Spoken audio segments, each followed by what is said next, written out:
வணக்கம். நான் உங்கள் அறுவை சிகிச்சை நிபுணர் டாக்டர் கிரிதரன், யூனிடாஸ் மருத்துவமனை, தாம்பரத்திலிருந்து.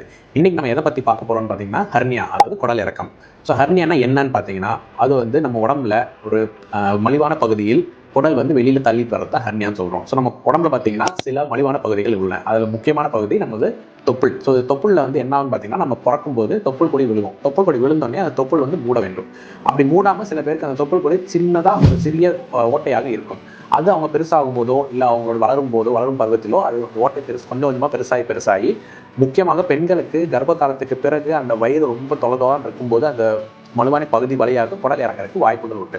அதே போல ஆண்களுக்கும் பார்த்தீங்கன்னா குடல் இறக்கம் வரதுக்கு வாய்ப்புகள் உண்டு. அவங்களுக்கு எங்க வரும்னு பார்த்தீங்கன்னா, கீழோட விதைப்பையில குடல் இறக்கம் வர வாய்ப்புகள் உண்டு. ஏன்னா அந்த விதைப்பை என்பது நம்ம குழந்தையா இருக்கும்போது வயிற்றுக்குள் சிசுவாக இருக்கும்போது நம்ம உடம்புக்குள்ள இருக்கிற ஒரு ஆர்கன்.